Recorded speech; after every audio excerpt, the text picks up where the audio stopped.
And Governor, you were just telling me on break a beautiful story about my grandfather and the light. Well, it happened back in 1972, Cissie. It was an extraordinary moment. Explo 72 is an event older Christians might remember. It was Christian Woodstock.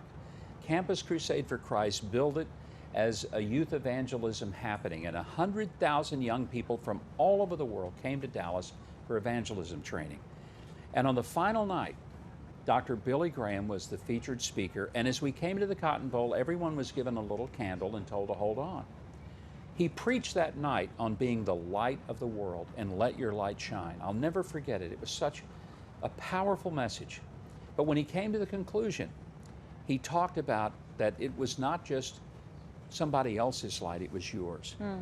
And at that moment, all of the lights in the Cotton Bowl were turned off, every single one. It was pitch black.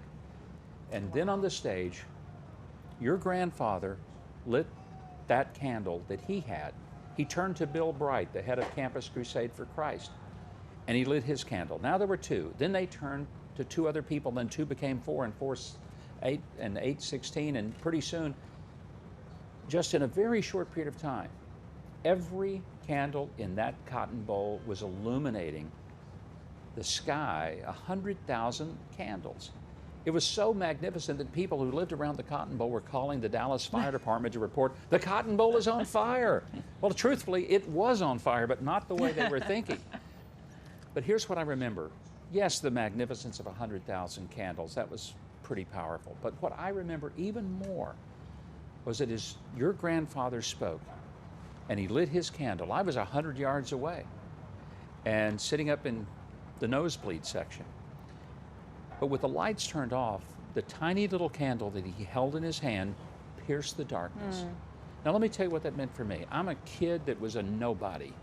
I'm the first male in my entire family lineage to ever graduate high school. Nobody upstream from me had ever gotten out of high school. So here I am, this kid from a little town nobody had ever heard of. I'm with 100,000 people. There's only 8,000 people in my whole hometown.